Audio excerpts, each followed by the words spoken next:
The American public, at least intellectually, is ready for a third party.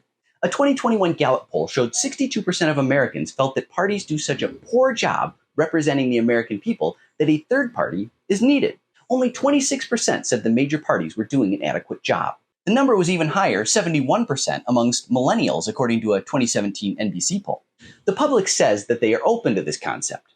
Most have no clue about Duverger's law or how winner-take-all prevents third parties from taking root. If we can help them understand, we can get closer to making change happen.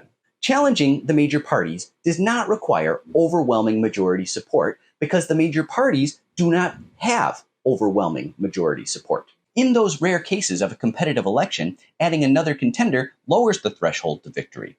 Instead of needing 51%, you suddenly only need 34% to get a win. In a heavily gerrymandered legislative district, victory is supposedly a fait accompli. There's an assumption that by gaming the system, it's not worth the effort to challenge safe seats. Who says we need to play along with this thinking? Even the safest seats can and must be challenged. If you think safe seats are all truly safe from an organized, motivated electorate, you are wrong. These supposedly impregnable electoral fortresses are all vulnerable to a motivated population. An organized, animated public can breach any district, no matter how undemocratically designed. I have discussed in previous posts the persistently low approval ratings of our political class. A legislature with a single-digit approval rating is not an impregnable fortress.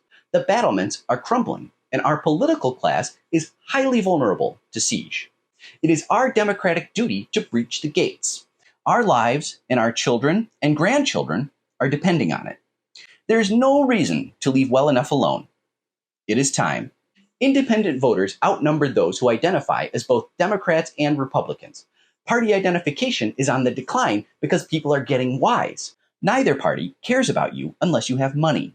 Yes, money is a decisive factor, but the non-wealthy vastly outnumber the wealthy. That matters in a democracy, even one as dysfunctional as ours. Michael Parenti has suggested that this is why democracy was created in the first place. He frequently reminds us, slightly paraphrasing here, that democracy is a great invention by the people of history to defend themselves against the power and privilege of wealth. When it comes down to the power of money and the power of a motivated, unhappy population, the people will always win. Howard Zinn spent his entire career studying the history of supposedly powerless people who forced change. In the conclusion of his magnum opus, A People's History of the United States, he recapped, saying, "With all the controls of power and punishment, enticements and concessions, diversions and decoys, operating throughout the history of the country, the establishment has been unable to keep itself secure from revolt. Every time it looked as if it had succeeded, the very people it thought seduced or subdued stirred and rose. To recall this is to remind people of what the establishment would like them to forget: the enormous capacity of apparently helpless people to resist, of apparently contented people to demand change." All of the attacks on American democracy that we have discussed so far are directed at the same goal: concentrating power and avoiding accountability. Who is government for? It does not exist only for the wealthy or for the powerful. It exists for all of us. As Noam Chomsky says, these are not laws of nature. The processes and institutions that engender them could be changed. He has also noted there is nothing that says we have to sit here and do nothing while our democracy becomes a sham. Chomsky is echoing Thomas Jefferson and our own Declaration of Independence.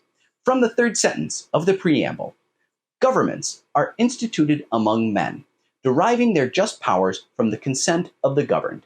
Whenever any form of government becomes destructive of these ends, it is the right of the people to alter or to abolish it, and to institute new government. This is the founding concept of our nation. We have the power to make change, just as we always have. Those in power hope that we will forget this. If we're made to feel powerless, it is only to preserve someone else's power. People who feel powerless and hopeless don't challenge the status quo. But when the people remember they have power, anything is possible. Please give a like, follow, favorite, and subscribe to my free Substack.